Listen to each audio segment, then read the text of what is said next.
And now, weighing in out of the blue corner, Josh the Punk Thomson. 100% agree. And on the other mic, he weighs in from the red corner, Big John McCarthy. It is the weighing in program with my man, Josh. Look at what the sunshine will do for him.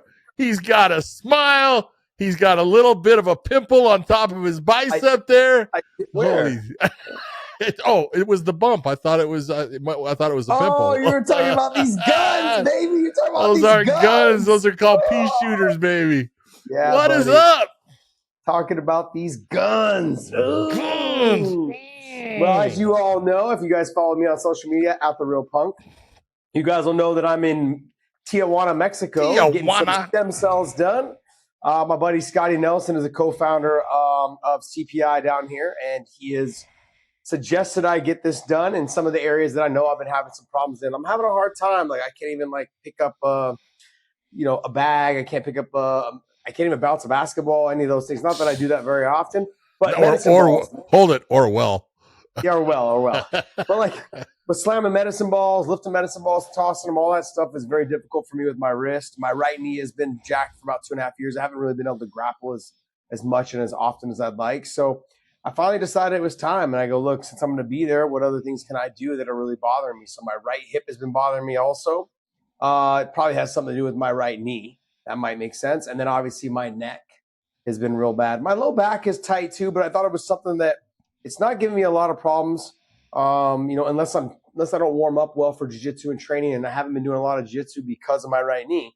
So let's take care of the major stuff first and get the results back. But Scotty Nelson, who used to own On the Mat. OTM, baby. Yeah, OTM, baby. Everyone knows this. You guys are hardcore MMA fans. You guys know Scotty is a pioneer basically in this sport, man. Long time in the sport, but a great guy, great friend of mine for probably 20 plus years. I met him through, the BJ Penns, the Gumbies, the, Rich Childs and all the other guys and from back in the day. So we've all kind of came up together and, but man, he's done a lot of great things in his life. So this is one of the next steps in terms of trying to heal people. I think for him, it was a lot of training jiu-jitsu all the time. All the time. And my back, my all neck, my arm, my elbows, all of those things. And realizing, look, I need to find a solution to this. Just surgery is not going to I can't keep doing surgeries here, surgeries there. So, he got connected with the right people and did all the research and did everything like that. And he's co-founded CPI, and this is gonna be great. So I'm excited. I do all the stem cells go tomorrow. First day was great. The full walkthrough is they picked me up in San Diego, drove me across the border. And within 40 minutes, I was already in a chair, with the bag of NAD in my arm. We were doing the IVs, did the Myers cocktail, did the NAD. They did the ozone. They did all the different types. Well, explain to people what NAD is. Not everyone understands what an NAD is, so go ahead. Go ahead. You explain it, John. I can't. It's fucking horrible. It's a concoction. Yeah, go ahead. It's a concoction, but there's so many different things that can happen to you during an NAD IV bag. So people have talked about that. They get nauseous. They get, they feel like their heart starts racing. All of those things. I felt a little bit of that throughout the day. But it definitely is something that gave me like a boost of energy, and it kind of came a little bit too fast. And then I just stood up and walked around for a second. I felt good. I think what happens is a lot of people just stay in the recliner chairs and just try to work through it. For me, I just stood up and walked around a little bit and felt good. I sat back down and it was gone. So I had kind of my heart pounded for a quick second. A little bit of that flushness over my face kind of felt, but I got up and walked around. And that 120 beats per minute while you're sitting still, that's usually not good. No. So, everything has been good. I did the MRIs today. John and I were talking about this off air, was that the MRIs, I had to do 4 of them today. So I did the knee, the wrist, the hip, and the neck. That's way too much sitting still. All back to back. I can't do it. I'm too ADD, man. Oh God, it's horrible. Oh, it was all back to back. You know what the funny part is? The worst one was the wrist, because I had to hold my hand still, and the way I had to position my hand, it fell asleep. And so when it falls asleep and you let it, instead of like holding your arm up and letting it wake up, like it starts pulsing. And so I was struggling through that. It wasn't bad though. That was only a 20-minute. I'm surprised you didn't put your hand in that normal position where it pulses and you enjoy it. And I enjoy those kind of pulses. I enjoy it. Oh yeah, I love those it. kind of pulses. I mean, that's what led me to get these stem cells. Hello. So, but it's been good, man. Like so far, the experience has been really good. Scotty took the whole crew. There's about 40 people here, 35 to 40 people here that came in from the States to get it done. Someone's here from New Zealand. We've got a couple people up from Seattle, from North Carolina, from Denver, from all around, basically from all around. We had a couple people from Canada that have come down. So I'm looking forward to seeing what the results will be. Obviously, it takes time from what I understand. Yeah. So it depends. Everything takes time. Everyone's body is different. This is the biggest thing, though, John, and I went through this phase. That I went for about 2 months with no alcohol, and then I had some drinks in Chicago, and then this last Thanksgiving I had some drinks, and then I come here and they're like, "Hey, no alcohol for 3 months." And I'm like, well, good thing I prepared myself. Good. I had that little touch, and now I'm back on the wagon. What you don't realize is he had given a full breakdown how alcohol affects your stem cells and the way your body is able to regenerate tissue, and keeps you obviously dehydrated, which is one of the biggest things that keeps your body from regenerating healthy tissue. So we're gonna have Scotty on and some of the other people on from CPI on the show here, and just kind of give people that are interested in doing it. And you guys do referrals. You guys will get a certain kind of a rate, through CPI if you guys refer the Weighing In podcast and ourselves. So that's something we're going to look at working on with you guys to give all of our listeners a chance and opportunity to maybe get stem cells if they want to. So I'm looking forward to having Scotty on, or some of the co-founders on, maybe later on in the couple months. Sounds good. So, as the results come in, John. As the results, at least, well, you better hope the results come in good. I think it will. Or else nobody's coming on nothing. No, we'll be good. I'll be giving updates, though, pretty much like monthly updates on how they're coming around. And they said, look, don't expect results within the first. Don't expect miracles. No, they said the neck, though, you'll get the results. Probably you'll feel a lot looser and more mobility within probably, they said, like a week or two, because the inflammation then goes down and you're able to move your head now. You're side to side, but it's going to take some time. Some people can. Some. Well, not all of us have a fused neck, by the way. Well, but yeah, they said like the knee, you've got to still be cautious with it for, 2 to 3 months, sometimes. And then for me, the wrist, probably about 2 or 3 months. It's going to be the hip, I think is going to be the biggest thing. Opening up in mobility and squats, being able to do step ups, those type of things. I like to run a lot, and that's my biggest thing. I play soccer. I play pickup games for soccer, on certain nights. And those are the things I got to make sure that I got to avoid for at least 3 months. So it's going to be a process. It's all right. All right. Well, hey, you know what, John, enough about CPI, enough about me and all my messed up body parts. And, I know that there was something that you were interested in doing some stuff too. And, I'm going to get the introduction done with you and Scotty and with Ed and those guys. And we're going to make sure that we can try to get John to live forever. I'd love that. Yeah, that ain't happening, but that's okay. We can get at least another 20 years out of you. At least. Maybe 25. It's going down fast, baby. Oh, jeez. Did you ever see the Titanic? Man, once that thing hit that iceberg, it's going down. Was it? Man, that's what she said. All right, well, hey, let's get into some fights, buddy. Let's do it. Look, the UFC has got a show that was supposed to take place in China, I believe. I think it was supposed to be in Shanghai. It is now at the UFC Apex. It's coming after probably the best show they had of the year when you looked at everything that happened in that Austin. Every fight was good. Come on, you got to be honest. Every fight was good. There was a lot of great fights. And so now you're going to have this one. It doesn't have that ton of star power down, like that one did and stuff. But it's got a couple of good fights, and the main event is a good fight. Chris Gutierrez taking on Yadong Song. That's a dynamite bantamweight fight. You look at the styles kind of match up because Yadong Song came into the sport. He was a wrestler, and he's really turned into a guy that likes to stand up and hit people with power. He's got the power. He can still wrestle. He can take people down when he wants. He's very good with his defensive wrestling. Chris Gutierrez is a sniper. He's outstanding in all those areas. If you're looking at, this fight, they match up well. Yadong Song's probably got the more power. I think Chris Gutierrez might have the smoother, more technical stand-up, but Yadong Song can definitely be there in the stand-up with him the whole time. I mean, John, like, I don't want to spend too much time breaking down these fights, man. Look, this is pretty obvious. Yadong Song has got the speed. He's got the power. He's the younger fighter. He's more athletic. He's got the wrestling to get the takedowns. It'll be difficult for him to, but I don't know if he wants to go to the ground with Chris Contreras, knowing that he's got all the ability on the feet to get in and out with the big shots. I mean, Yadong Song he's still young. He's got a lot of power. He's fun to watch. Yep. Chris Contreras has been known to take shots. He's got to get this fight to the ground to have a chance. I don't think he can. The height of Yadong Song is going to be a little bit of a problem too. Trying to shoot those double legs, trying to shoot those single legs, and trying to get someone down who's shorter than you is very difficult. Yeah. John, this is a really tough fight for Chris Contreras. It really is. Okay, you're right. It is. It's super tough. But you got to look and say, does he have a chance in it? Yeah, he's got a chance. Absolutely. But Absolutely. it is a tough fight for him, just with the way that they match up. I do think that he's got the slicker stand up, but it's not going to matter because of the power. Yeah. The power is going to be a big difference. Anthony Smith taking on Khalil Roundtree.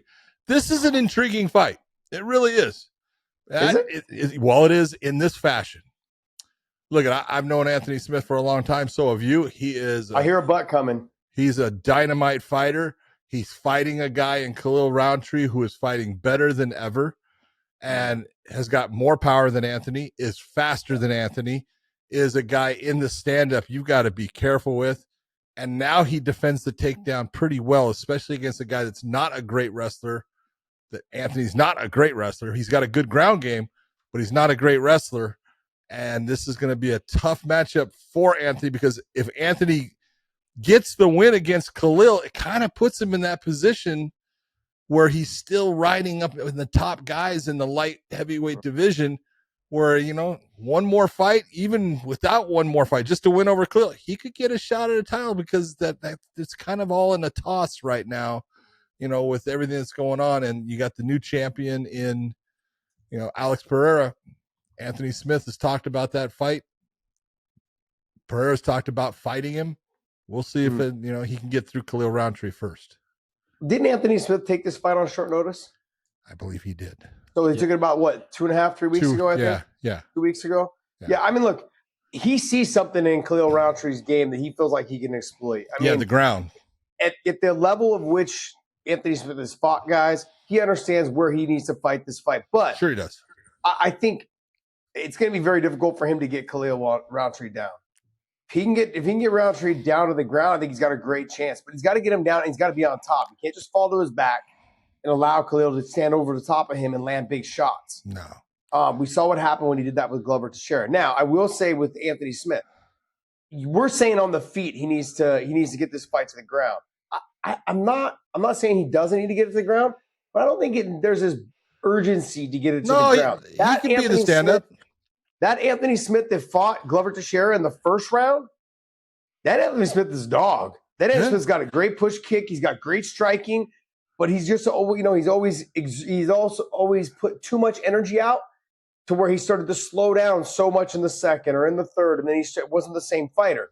He's got to learn to pick and choose his shots.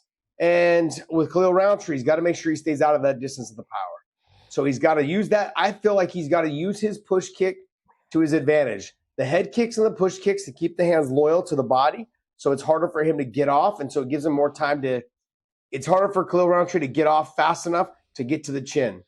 Also, Anthony Smith is going to be the bigger fighter. Like he's going to be the taller, I believe. He'll be taller, but he's not going to be bigger. Taller. Not thicker wise, not muscular wise. He's going to be taller though. And the frame, I think, is going to be a bigger body frame, but not thickness and size, like muscular wise. No. Okay. So, but I look at he's got to use that little advantage to him. He's got to be able to use that to his advantage. The long push kick, maybe use the long jab, the head kicks, stay on the outside. Khalil's going to jump in with big punches. That's your opportunity to get to the clinch. Look, when I was funny. I was watching some earlier training sessions of like me and Islam and I was watching some old videos just the other day. And some of the things that I was watching, I was like, why don't more people do kind of these things? Is as soon as you get to the clinch, right away trying to foot sweep to break their balance. Right away, like those are things that I feel like as MMA fighters, we've kind of got away from. I remember watching Jon Jones, and it just came up on my Instagram. Jon Jones versus because he had his first loss in his career today. I believe it was today was the date. Just look at me, the historian over here, right? Yeah, there you Looking go. it up on Instagram. But Jon Jones lost to Matt Hamill. I believe it was today. No. It was lost, John. Call it what you want. No. It was lost. No. Jon Jones was disqualified That's against loss, John. Matt Hamill as he was beating the piss out of Matt But John, Hamill, was it a loss? Just because Don't try to shape your argument. Just because something is wrong. John, it's wrong. John, he lost. Yeah, he lost because of bad regulation. Okay. Look, I don't want to get into that, but I do. But in that fight, him and Matt Hamill came to the clinch right away to the foot sweep. He hit the little step behind and tripped him, got him to and Matt Hamill was a hell of a wrestler. Yes, he was. Yeah. I look at what Anthony Smith needs to do is in those type of positions, don't just rely on dropping down on the double leg. Don't just rely on dropping down on the single leg and trying to get the takedown that way, especially if you're against the fence where the elbows can come. Khalil Rountree got power in every position. Left hand, right hand, elbow, doesn't matter. He's got the power. I think he's got to make sure that as soon as they get to the clinch, looking to foot sweep, looking to trip, looking something to break the balance, and then maybe either escape and get fully away or break the balance and then reshoot when he's not expecting it on a double leg or a single leg. Something along those lines. He's going to have to mix it up and be crafty that way like an old veteran would. Yeah. If he's going to get this win. You think he's going to get the win? I think he's got a good chance. Okay. He's got to avoid the big shots early.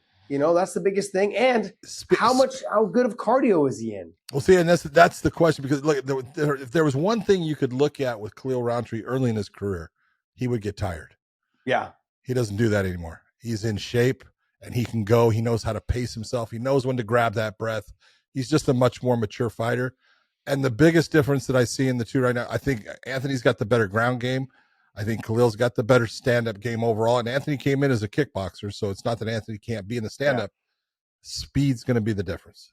Yeah. Khalil is a faster fighter, and that's tough to deal with. Nothing against Anthony, but he is getting a little bit, and it's not so much his biological age. He's had a lot of fights. Yeah. A lot of fights. We're talking about a guy coming up on, that's a lot of fights there, 37 and 18. Right, he's over 50 fights, getting closer to 60 professional fights. That's a ton. 35 years of age. He's been a busy guy.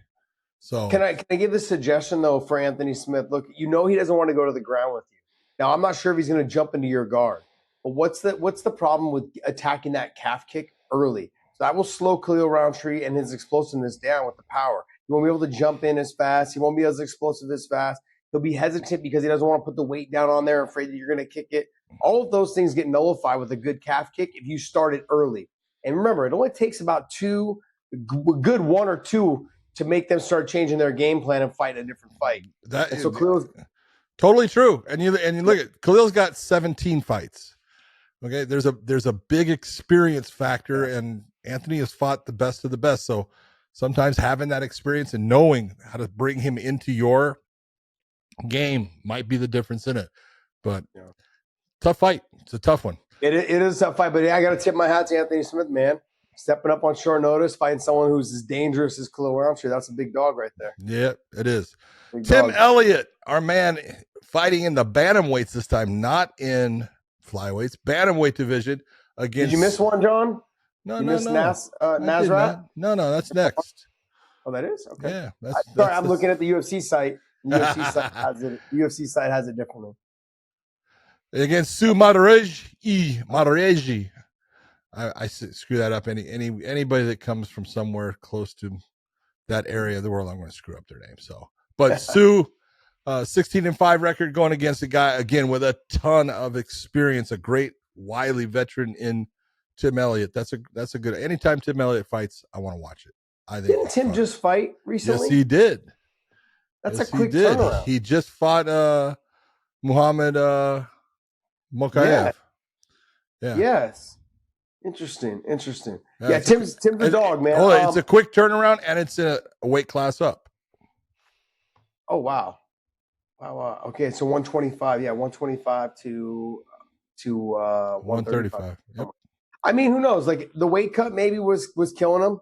he seems like he always made the weight just fine. But I mean, cutting those extra pounds, has an effect. He does look like, honestly, in his last fight, I don't know if that was because of Mokaev, but he didn't look like he had the same type of push towards the end that I'd seen him have in the past when he fought guys like DJ, and he's got some miles on him now. Yeah, but do you remember that Mokaev fight? That's the one where, look, Elliott was doing some good things, and there was a couple little things with the grabbing of the fence and things like that. Yeah, there you go. Remember the 2 fingers? There you go, John? Baby. Your rattlesnake. Yeah. Okay. But I mean, that whole sequence when the fight got stopped based upon thinking there was a foul and there wasn't. Yeah. And it changed everything. Yeah, that's true. So that's true. See. I forgot about the foul though. I actually just remembered the 2 fingers in the fence. Yeah, there was that too. Yeah. Nasrat has Go ahead. You got the man you were just talking about, Nasrat Haqparast against Jamie Malarkey. This is a good fight. This is a fun fight. This is one of those ones, they're going to go out there and they're going to bang. Yeah. I think Nasrat, he's got to be a little bit more offensive. I know that he has a tendency sometimes to start off offensive, but then in the second and third round, he starts being kind of like a little bit more on the outside. He can't let Malarkey push him around. Malarkey is someone that he's got the cardio, he's got that style that doesn't look like he should be as good as he is. But you're so full of malarkey. Yeah, that's just true. He doesn't look like he should be that good. No, he is, but he doesn't look tough. like he should be. Yeah. He just does things proper. He seems like he comes out with a good game plan every time. He finds ways to win. Yes, and Nasrat has been on the other side of that, where he finds ways to kind of lose the close fights or make a mistake. Yep. And so he's got to remedy that situation. I feel like the best way for him to remedy that is to go out there and just let it hang out. Don't think about the consequences. Don't think about, if I stand too much. Just go out there and fight your fight. Like, he's got the ability to get takedowns. He's got the ability to knock people out. He's got all these tools available to him. He just sometimes doesn't fight a smart fight. It just doesn't, or he just plays it a little too conservative. Or in the moments where he should push action, he doesn't push action. He sits back. Like, you've got to be able to see it in their face. Oh, I'm getting to you right now. I'm going to keep this pressure. Yeah. And then, you know what? You're not as hurt as I thought. Let me take a step back and let me reevaluate how I enter in on the second go round. So I do agree with you, John. This fight, I think, has the potential to kind of be fight of the night. Yep. It could be. It definitely could be a crowd pleaser. Yeah.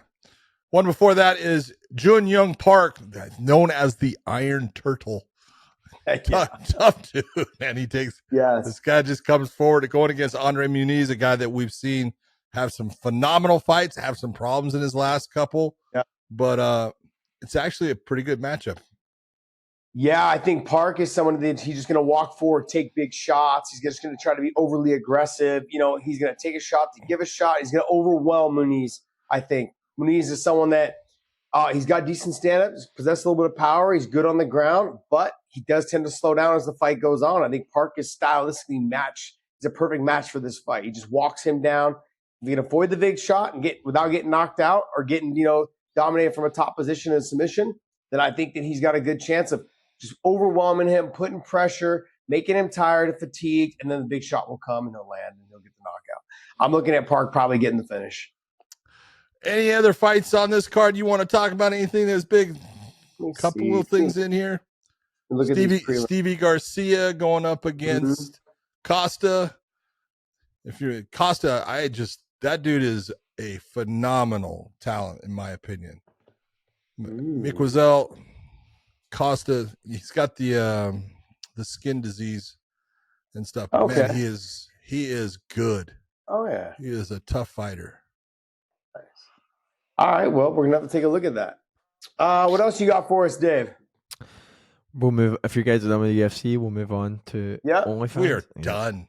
We're done. We're gonna wrap up on the UFC talk, and Dave's gonna give us something else to talk about. Well, since Big John can't take my cues, Josh, I will let you roll into OnlyFans real quick, and then I'll bring on the next topic. Okay. Take cues. Well, since John couldn't take the cues, but before we move on to the next thing, what are we moving on to, by the way? Boxing. Oh, we're moving on to boxing. All right, some boxing. Devin Haney? Yeah. Look, we continue to talk about OnlyFans and OnlyFans.com and OnlyFans.com/weighing in. Subscribe to us over there. We continuously talk about this, guys. But look, we're really just trying to give you guys some extra content on that side of the platform. Also, too, for you guys to follow us over there. It's just another way for us to help try and connect other athletes with their fans. We are the first podcast they've done business with, and we continue to have a good relationship with them. The people that we've worked with that work for the company, and they've done a great job of communicating with us, and we feel like we've got a good platform on that side. So I think we're a little over 500-600 subscribers, 500 subscribers over there. So if you guys can subscribe to us over there for free. I've been kind of cataloging my experience here at CPI. So if you guys want to follow me over there, and I'll be dropping some more knowledge on that side of the platform also. But we're going to be doing, we also do some live chats on there, some extra live chats that are on that platform, and they're fun. We do take we do take one-on-one questions, from the live chat from there, and we enjoy that. And so if you guys want, continue to follow us over there or follow us over there, onlyfans.com/weighing in. All right, John. Dave, tell us what we're doing for boxing. All right, this weekend we have Devin Haney versus Reggie Prograis. I don't know. Yes, I do not know how to say that last name. But it's a 12-round, 140 pound WCB title fight, and it's in San Francisco this weekend. Yeah, look, Devin Haney is a guy that right now undefeated in his professional career, has taken out some incredible fighters. His last fight was against Lomachenko. Yeah, and a lot of people thought Lomachenko won. Let's just be honest. Mm-hmm. Okay, so very close, but Haney remains undefeated. This is a fight he was supposed to fight. I'm trying to remember who else he was supposed to fight, and he ditched that fight. He dodged it. He ditched that one for this one because he looks at this as, hey, this is a better fight for him, and that's okay. And you got to pick one, and he picked the one that he wanted. But this is actually, when you take a look at the way that he fights, very defensive, great counter fighter. And if you've watched Regis fight, he's aggressive. He's a good counter fighter also, but he's aggressive. And it's the kind of fight that Haney loves. John, I have no interest to even talk about it. I wanted to say more about it. This is why with boxing, it really frustrates me. You're the champion. Whoever they put in front of you or whoever's next in line should be fighting for the title. And I think this is what the model is that makes the UFC and other MMA promotions successful. Normally, whoever is next in line, that's number one or number two, whatever it is, those fighters are stepping up and they're fighting for the title next. Now, I know there's always been some issues sometimes, with the UFC. They'll sometimes leapfrog somebody. UFC has something in their mind that they're looking to do.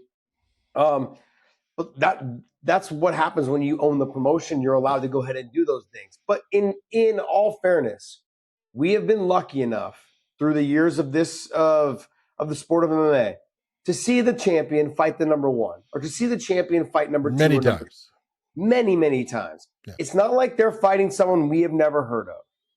Okay, it's not like they're fighting someone that, sure, they have a good record, but they've only been on TV once or twice, and not many people follow. We're fighting people that we have seen come up through the ranks and have somewhat of a following, and now have made it in the top 5, top 3, and now they are fighting for the title.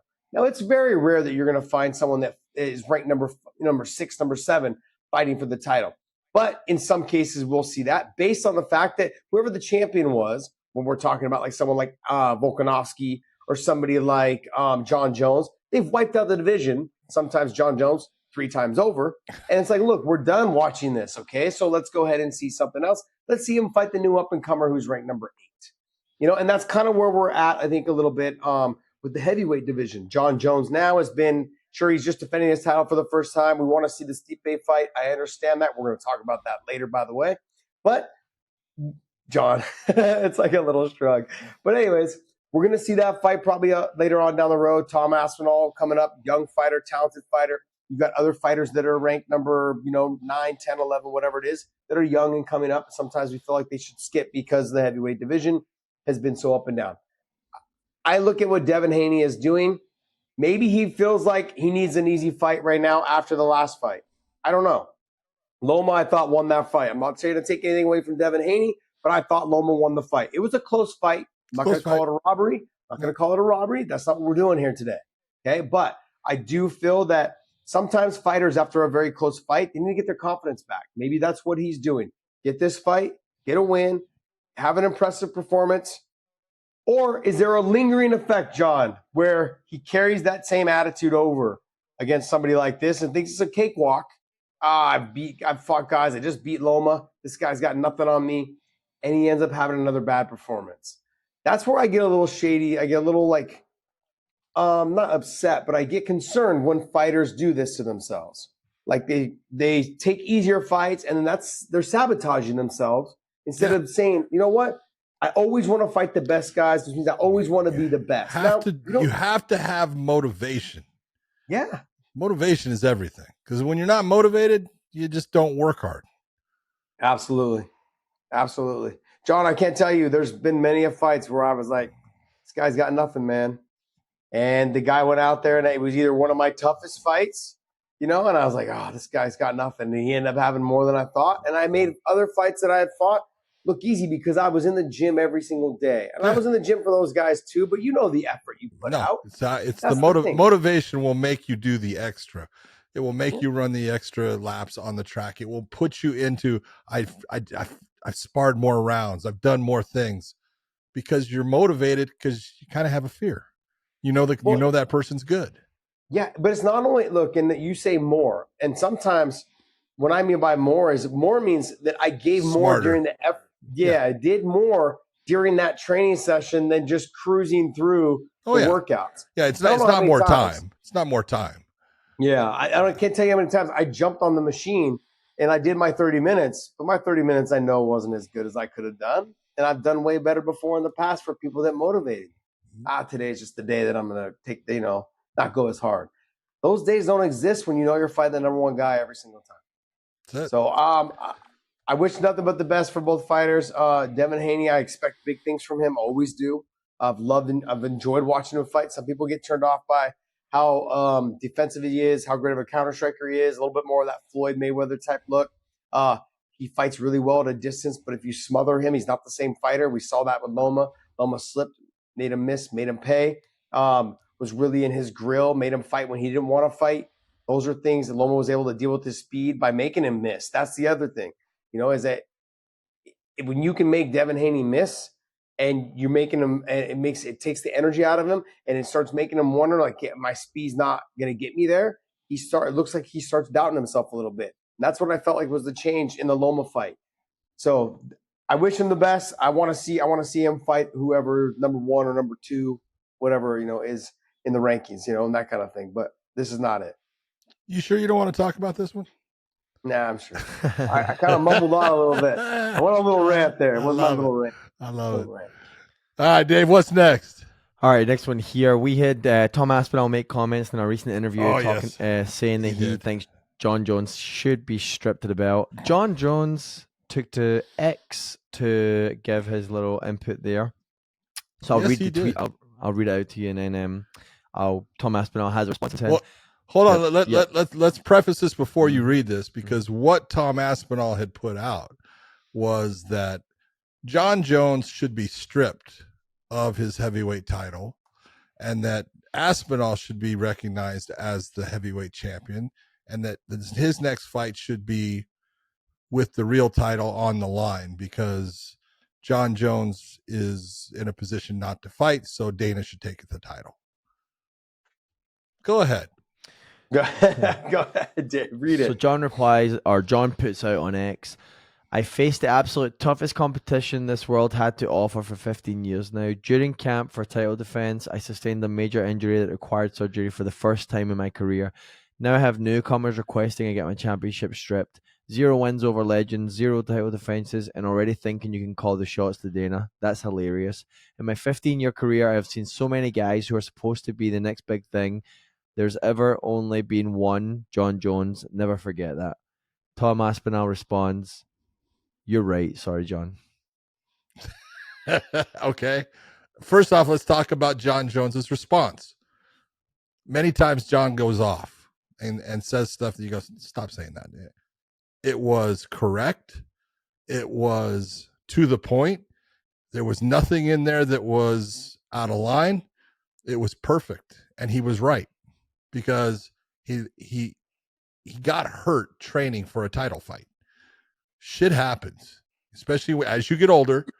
The chances of you getting hurt, they're more, and that's why you got to train a little smarter. I'm not saying he wasn't training smart, but he got hurt training for a title fight. Okay. And it's only because he got hurt that Tom Aspinall is now the interim heavyweight champion. Okay. But to sit there and say, oh, he should be stripped. No, that was a bad take. And I will give Tom Aspinall all the credit in the world. I love your take in response of, you're right. Sorry. Okay. I'll take it because he was right. And you did the right thing in saying, you know what? I screwed up. I shouldn't have said that. His take on Jon Jones being stripped was as bad as Bad Take McCarthy. It was that bad. You guys also got to understand that there's a little bit of like British humor in the way Tom's writing this. This is a very British like humor kind of approach here. Explain it to me. Explain us the British humor. You're saying this right here that you're right. Sorry, John, is British humor? It's a little sarcasm. There's a I'm not saying sarcasm, but there's not some. Yeah, it's but it's absolutely correct. British people find this kind of thing funny because they're like, haha, like you folded, but like you didn't really mean it. Like you're just kind of it's sarcastic, and there's I don't even know how to explain it. It's a British thing. You need to like be British, and you need to have grown up there to kind of get this. But yeah, well, that ain't British people in the that's comments. Why I don't get it. British people in the comments tell me you know what I'm talking about. Yeah. Tell me you know what I'm talking about. Yeah. You're gonna have nobody say. I have no fucking clue what you were saying, Dave. Well, here's gonna hate. Can I? A couple things. Jon Jones put this perfectly. Yeah. Said everything he said was factual. There was no lies. There was nothing out of line, like you said. It was very eloquently put. Like I thought he did a great job in his response. I respect the way he responded. I think it's very admirable. I think it was perfectly put. To move on to this, though, in terms of, I don't think he should be stripped. I want to make sure this is clear before I speak on him moving forward. But can I throw this out there just for a quick second? Sure. Does anyone believe that Jon Jones needs to have a title for us to tune in to watch him fight? So I'm just saying, even if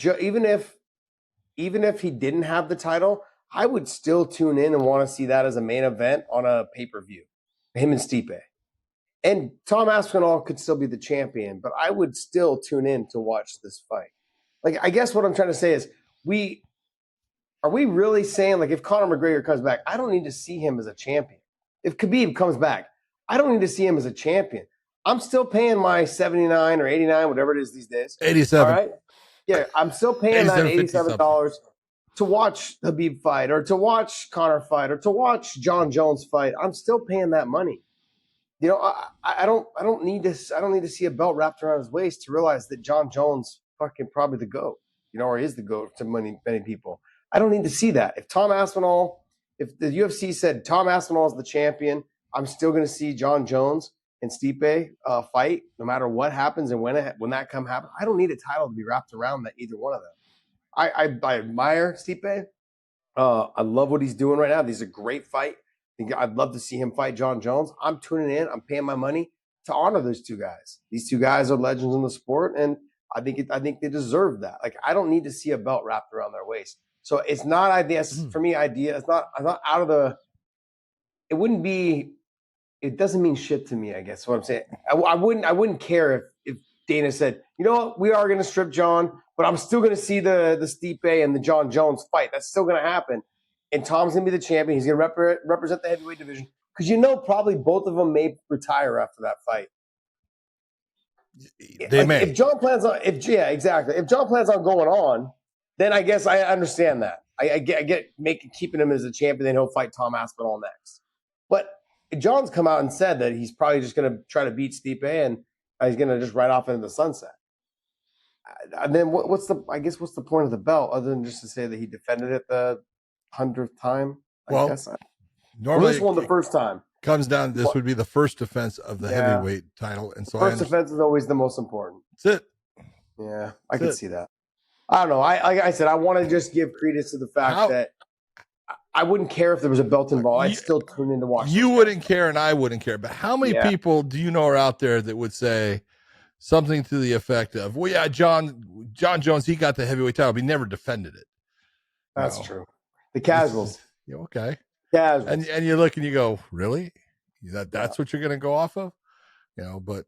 Oh, I want people to take note that John, you and I are here right now sticking up for Jon Jones. Jon Jones, baby. You and I are here sticking up for the UFC. And we're trying to say, like, hey, I don't need to see a title wrapped around his waist or Stipe's waist again to watch that fight and to pay the $89 or $87. I get it in HD, so it's probably $89. But what's the right thing to do then? With that said, what's the right thing? Is the right thing just keep the belt on Jon, or is the right thing based on the length of his injury? The right thing is to keep the belt on Jon. Okay, that's the right thing to do. Let's be.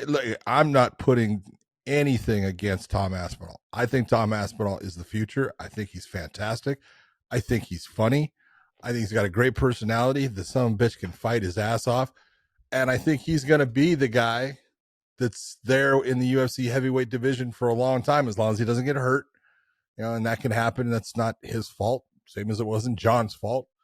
The guy who is considered the best heavyweight that ever fought in the UFC is a guy that didn't have that many fights, in Cain Velasquez. He just got hurt a lot. Yeah. And so it can happen. But when you're looking at this situation, look at Tom Aspinall has a belt that's the interim title.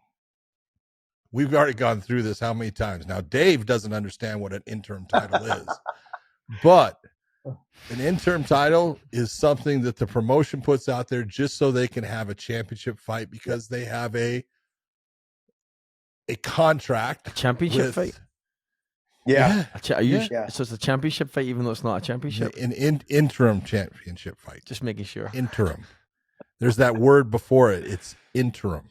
And if you see, like, if they have an interim champion like they have in Tom Aspinall, and they have a champion like they have in Jon Jones, they'll put the C above the IC. Mm-hmm. There's a reason why. When they introduce these guys, if Jon Jones was going to fight Tom Aspinall is going in there as the champion. He's going in there as the challenger. Jon Jones is the champion. That's the way it works. There is no, as soon as he steps in there, there's no interim championship. That's gone. This is your show. This is your propaganda. I'm just kidding. You're right, John. You're right. I love that one. You're right. This is your propaganda. I like it. Thank you very much, Dave. I was waiting for Dave to give the. I know. I was so response. I'm so right. Sorry, John. I'm so disappointed that he goes, "This is your show. This is your propaganda." I was waiting for the "you're right." Sorry, John. No, I mean, look. Yeah, I thought that I'm excited to see the Stipe and the Jon Jones fight. You have two legends that are going to be fighting. Like I said, but I don't need to see a title wrapped around their waist. And I also think that Tom Aspinall, him being the interim champ, that what confuses, I think, people is if he's the interim champ, why are we doing the Stipe fight then? Why doesn't Stipe fight Tom Aspinall then, and then Stipe fights around, and if he wins, then he fights Jon Jones? That's kind of that. Then that's where people are getting a little confused with what's going on. Why are we allowing this to happen where Stipe gets to continue to sit out? It's because he's the greatest heavyweight of all time, given the most title defenses. That's why. Yeah. I mean, I'm gonna stick up for Stipe in the situation. Yeah, if you're gonna go off of title defenses, he's had more than anybody else holding that belt. Yep. And certain fighters have paid their dues, and when they paid their dues long enough, and they've done what the promotions asked them for multiple years, look, these are things that we should be able to grant them on their farewell fights or whatever it is, what they wanted to do to end their career. I think it's warranted. So Tom's going to have to wait. He may have to defend that title, that interim title one time. Maybe he defends on the same card. And if one of them gets hurt, he can step in and fight the winner, or the fighter on there. Maybe that might be a great suggestion. Then you have the two of them face off. Look at me over here trying to do things. Look at you. All right. Matchmaking. Next one, Dave. What else you got? All right, next one here. Amanda Serrano has come out on Instagram and said that she will not fight under the WBC until the rules are changed for women to be equal to men as far as the bout rules. Her last fight was 10 rounds or 2-minute rounds versus a man's title fight, which would be 12 rounds at 3-minute rounds. She put it on Instagram. I love boxing. I've given my life to this sport. No phone, no boyfriend, no parties, just boxing. I am the only boxer, male or female, from Puerto Rico to become undisputed champion. I am the only female boxer to have won titles in 7 divisions. I am the first female boxer, along with Katie, to headline Madison Square Garden. I am the first female boxer to make 7 figures from a fight and the same from sponsors. I am the first undisputed female champion to fight 12 3-minute rounds. Moving forward, if a sanctioning body doesn't want to give me and my fellow fighters a choice to fight the same as the men, then I will not be fighting for the sanctioning body. The WBC has refused to evolve the sport for equality, so I am relinquishing the title. Thank you to the sanctioning bodies who have evolved for equality. If you want to face me in the ring, you have a choice. I've made mine. Thank you all my fellow fighters who stood with me. Thank you to my team. Thank you to my fans. And above all, thank you, God, and blessed. I think she's absolutely right. Look, if there was one thing that we fought for with women's MMA in the beginning, because it started off 3-minute rounds. Can't have women going 5-minute rounds. Oh my God. Where in the world is it that a woman can't do as much time as a man in a sport? That is nuts. Has that stuff not gone by the wayside? It used to be, there was no women's marathon. They can't run 26 miles. What? Have you lost your fucking mind? Amanda Serrano fights. You got to figure she's had titles with the WBO, the IBF, the WBA, and the WBC. The WBC's rule set for their championship fights are 2-minute rounds for the women. It shouldn't be. They should change it. And she's right.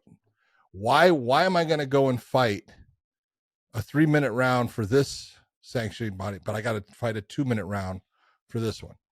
What makes it to where it's different? There's no rule changes in MMA for women, not one. Because everyone talks about, well, what about hit to the balls? It's called groin shots, and women have groins and men have groins, and you can't get hit in either. Doesn't say anything about testicles.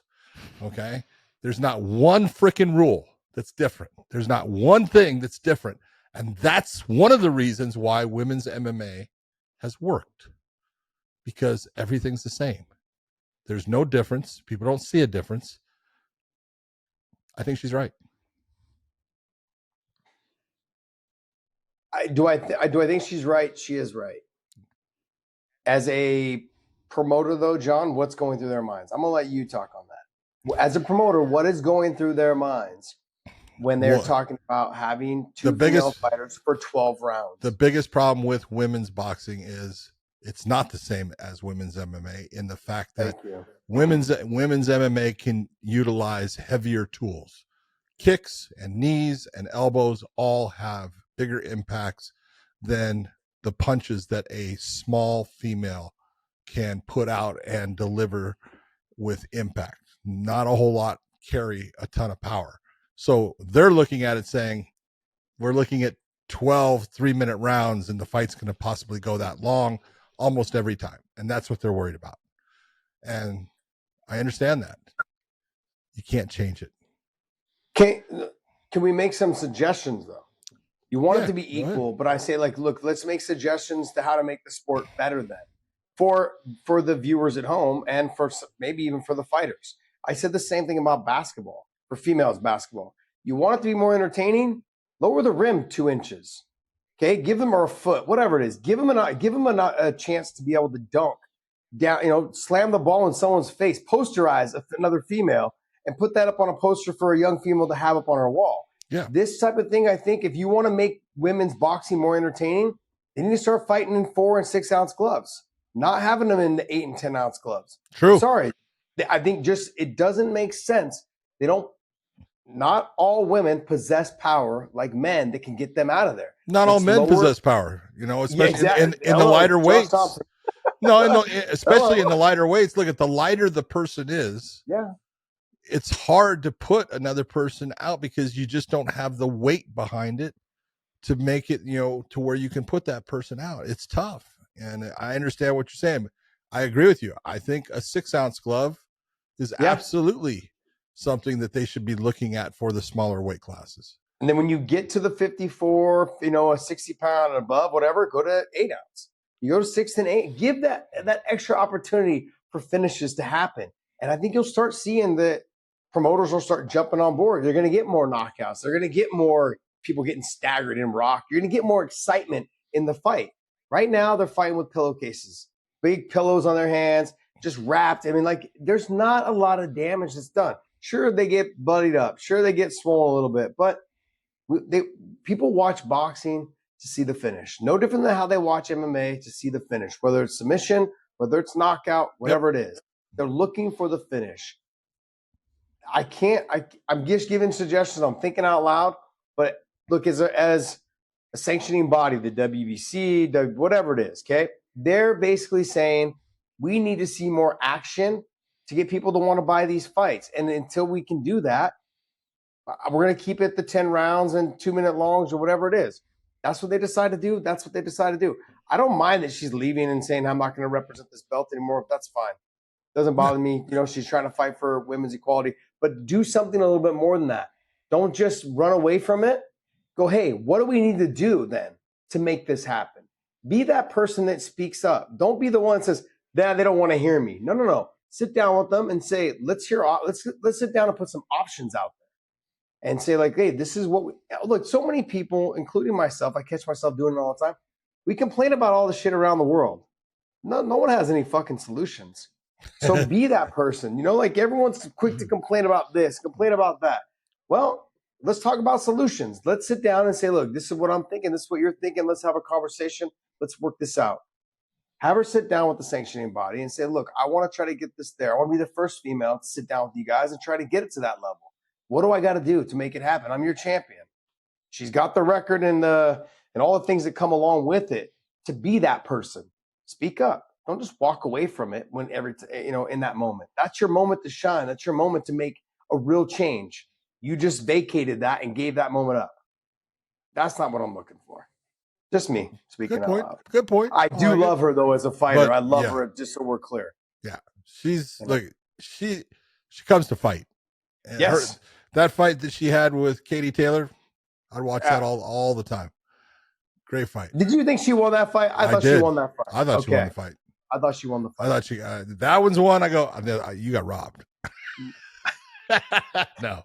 I didn't want to say robbery. I know. I had her winning by 2 rounds. I had her winning by 2 rounds also, I think. Yep. Yeah. So, not quite a robbery. What else you got for us, Dave? All right, we have Chatri from 1SC. He came out and did an interview. I like Chatri. He's talking about his focus or the renewed focus on MMA next year. He's saying that they're bringing MMA back in full force, expecting 60 live events. With potentially, he's saying crazy. Potentially 70, but 60 shows across multiple locations. Doesn't want to say too much right now because they're going to make a big announcement in the next couple of weeks here. But he thinks the fans are going to be pumped. He's talking about doing a show in Qatar, Singapore, and obviously the US where they're doing it right now. So he said we feel like we've got our kind of thing figured out with the Friday night fights and all that, but we're going to make a big push for MMA next year. Josh? 60 fights is a lot of fights. He's saying possibly 70, maybe 70. But John, or more. Let's talk. Okay. Let's say 24 fights is 2 fights a month. Yes. Now you double that. 52 fights is one every week. One every week. There you go. You're going to end up doing them back. You're going to have to get a lot. To make this announcement now. And we're literally a month and a half away from next year. No, sorry, not even a month and a half. Well, we're in December already, right? Sorry, we're in December already. I was thinking Thanksgiving. Dude, I'll tell you what, that MRI did a whole lot more fucking damage than it. No, so we're less than a month away. That means you need to have 4 shows ready to go in December. In January. Yeah. In January. At least 4 shows. Now, I don't know if he's talking a calendar year or if he's talking like if he's talking like from January to following December, or if he's talking a calendar year, he like said from March 2024. 2024 is January 1st to December 31st. Wow. And you take a look, and if you honestly look and you say 60 shows, you're talking about in that you're going to have 8 months where you'll have 5 shows a month. And if it was 70, come on, man, you can't do that many shows. You just can't. You're killing your crew. Well, it's not. Yeah, you're gonna have to have multiple announcers. You're gonna have to have multiple commentators. You're gonna have multiple fighters. Like you need a lot more fighters than you have on your roster. You're gonna have multiple fight ops people, as far as the people that are there for the fighters at the hotels who check them in, all the different things. My God, just think of all the people. I mean, you're gonna need at least 2, I would say 3 sets of them. Because you're going to take one, they're going to fly to the next location, and that one's finishing up. They can't just turn around and fly to the next location. Oh, no. They've got to be. Yeah, they're going to, within a 52 week year, like it's going to be a lot, John. And the other thing, too, is you got to also, Thanksgiving, are you still going to fight on Thanksgiving? Are you going to fight on Christmas Day? You have to. That's my thing. I don't know, man. It's more week. Than every week. Well, let's be honest. Look, go ahead. The UFC does about 42 shows a year. Okay. That's a lot. I thought it was more than that. I thought it was 50. I thought it was 52. No. I thought it was 52, and sometimes they double up. No, 42. Okay. Keep in mind that normally 42. They might do. These guys do what? These guys do the Friday and then Saturday back to back. So I mean, imagine you did that every week, you're not really talking about that many shows. I mean, obviously every week sounds like a lot, but did you just say if you do it that way? Well, I'm just saying that keep in mind that these guys do that. So if they did it every week, right now you're not really looking at that many fights. But I'm not saying they're going to do it every week. I'm just saying if you did it every week, it doesn't actually turn out to be that much to do 60 shows. Right, but you still lost your mind. It's still it's a lot. Like, I guess it's a lot. Bellator, we did that for a while. We did Friday night shows and Saturday night shows, and I loved it because you got paid twice. I got paid for 2 shows, so it was pretty awesome. But it was great. I loved it. But what I think though there maybe it can work is if they do something like that, they do a Thursday night show and they do a Saturday night show.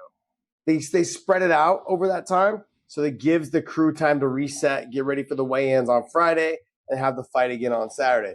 Where we ran into a problem with Bellator was it was great Friday and Saturday night, but you're doing weigh-ins the same day you have your show that night, and it was very difficult for our production crew, not just our production crew, but also for us, because we were not just analysts, but also for the fighters that were getting ready and the ones that were making weight. There was so much going on. We were trying to do rehearsals while the fighters were weighing in, and we wanted to be able to watch the weigh-ins because we wanted to see how they looked, how they, if they looked sunken in, if they made weight. We wanted to get all that knowledge by being at the weigh-ins. Yep. When we missed that out, normally it all just got texted to us from our producer, and it's not the same as when you see the fighter, how bad they look. Oh, they missed weight by a half pound.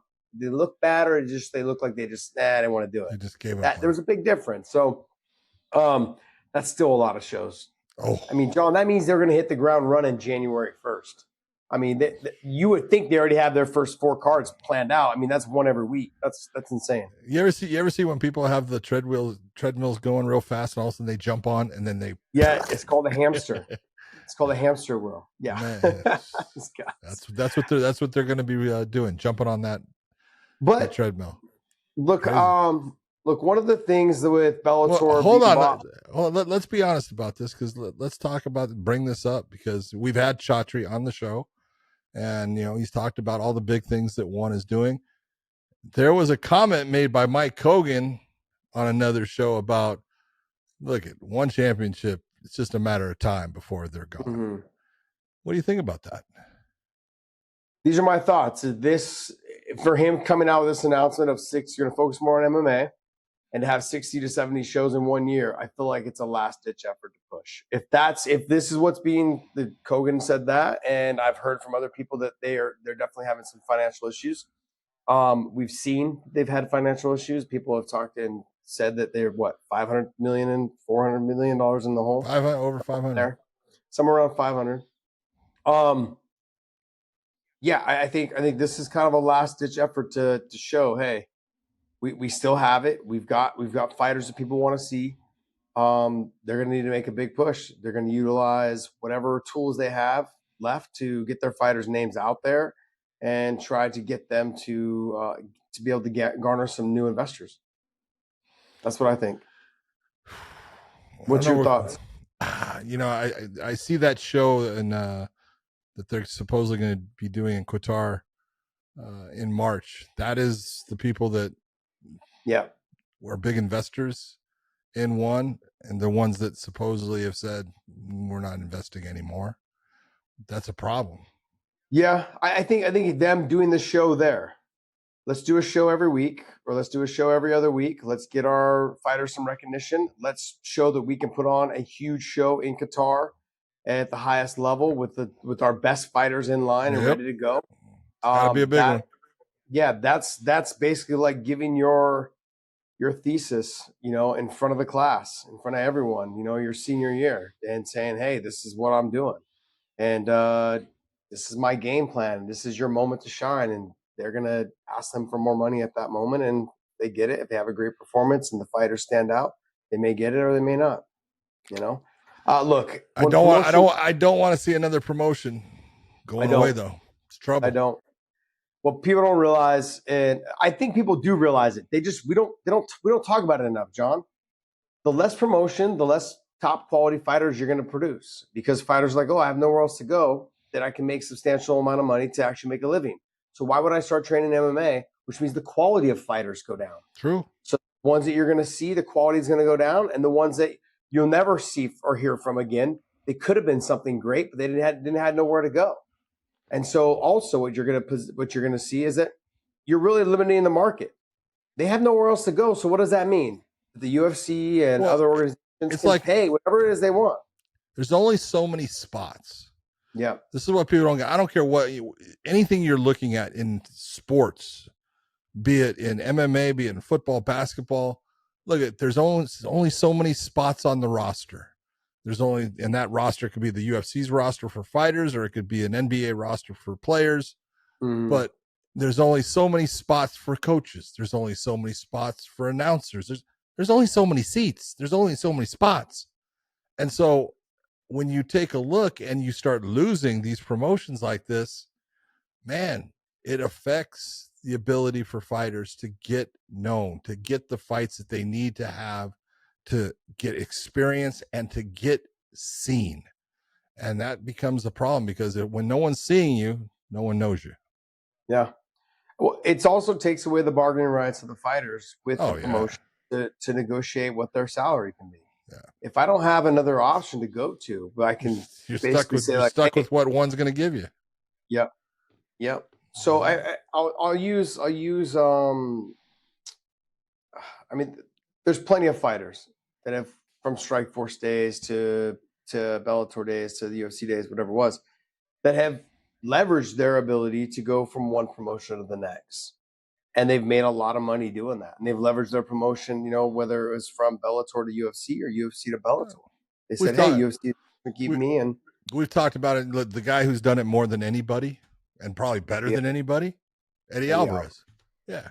Okay, take a look. This is a guy who, he tried to get on the Ultimate Fighter long ago. They turned him down, and he then starts fighting for Bodog, and then he ends up with Bellator. He becomes the champion there. He goes to the UFC. He becomes the champion there. He leaves the UFC. He goes to one, and now he's with Bare Knuckle, and he's making a ton of money. And that's because he has taken and he's basically said, hey, look, I'm a gunslinger, I'm a gunfighter, and I do it for money. And I'm going to go to where the money's at. Mm-hmm. He's been smart about it. No, he has. I mean, didn't he fight in Elite XC one time? I thought he was with Elite XC for a little bit, and then he went to Bellator after. He might have fought in Elite XC. I don't know. Yeah, I don't remember that fight if he did. I know he fought in Dream. Remember he fought? He fought in Dream. Oh Fought yeah, Aoki in the dude, finals. he fought Joachim Hansen.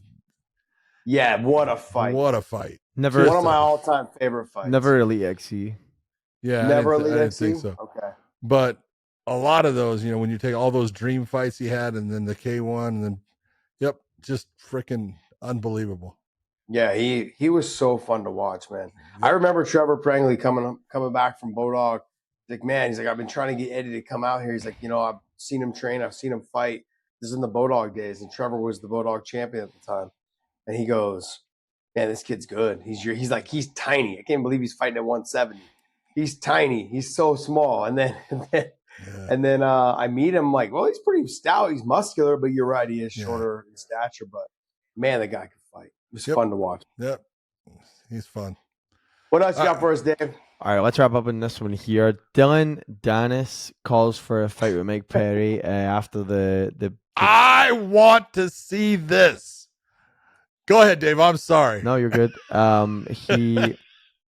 He tweets out for the belt, fuck it, and then Mike Perry interviews on Air Hawani, and he does say like BKFC is willing to put out big money, whatever kind of money, for these fights. He says probably same thing goes for a Masvidal and for maybe a little bit for Dylan Danis, maybe not any amount for Dylan Danis, but like a good amount. Mm-hmm. Well, I personally would pay to watch Dylan get fucked up by Mike Perry. Come on, let's be honest. Stop. If you want to fight in bare knuckle, you better be a dog. He's not fighting in bare knuckle. Okay, there you go. And if you want to fight Mike Perry, you better be a big fucking mean dog. Because that's some. You better bitch. have some fucking balls. Is what you better have. He is made for it. We've said it how many times. That dude is in the sport that he needs to be in. He is. Think about it, Josh. He is what now? 4 fights in. I think he's had 4 fights in bare knuckle. He is the face of that company. Absolutely. Mike Perry is absolutely a guy who doesn't even really hold the title. He holds the King of Violence title, but not a weight class title. He's the face of that promotion. And Dylan Danis wants to go fight him. I think it's a great idea. I think he should. I think Dylan Danis he'll never step foot in that. No. That's one. 2 is it just lets you know that the door is closed with the UFC. Oh. It's closed. That all that stuff. Look at the pay-per-view numbers can be found out, especially when you're big into the pay-per-view business. 1.3 did not happen. Not a chance. So not a chance. No. Chance. I mean, look, whatever, man. It just showed, like, I think what happened was, when I understood, he asked for his release from Bellator because he thought the pay-per-view numbers were 1.3. Sure. Then he ran off to the UFC expecting to get paid big. Dana White made one phone call, found out what the real pay-per-view numbers were. They were nowhere near. Yep. Well, then that door just shut. Now you're the kid, and Dana came out and said, now you're the kid. Goes around starting shit, picking fights everywhere, just stirring it up. Causing trouble. He's like, I don't need that shit. Come on, man. Huh? And, yeah. Do you think, let me throw this out there. Do you think a little bit of that is the whole deal that happened with Khabib jumping out of the cage and jumping at him? It was like, look, I don't need this in my life. Absolutely. I think that was a huge part of it because it all comes down to, hold on, in your biggest pay-per-view fight ever, that was for the UFC. That fight, your champion jumps out of the cage after somebody, and it just happens to be that dummy. Yeah. You know what? I don't need what you bring. Yeah. It's definitely not going to do enough for me to say, yeah, I'll put up with it. Ain't going to happen. Yeah, because even if you did 1.3, let's not forget that Khabib and Conor fight did 2.4. 2.4, 2.5. 2.4. Yeah, and you kind of ruined that moment for me, as if you're Dana White. That's what you're thinking. That's it. Yeah.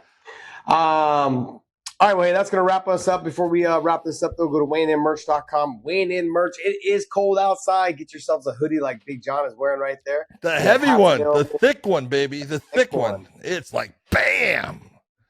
This will make you look Hulk-like just putting it on. Oh my God, that is great. We got a screen. That's got to be Dave. That's got to be the thumbnail right there. It's got to be me flexing with these pimples. And then John with his thumbnail. It's all us, baby.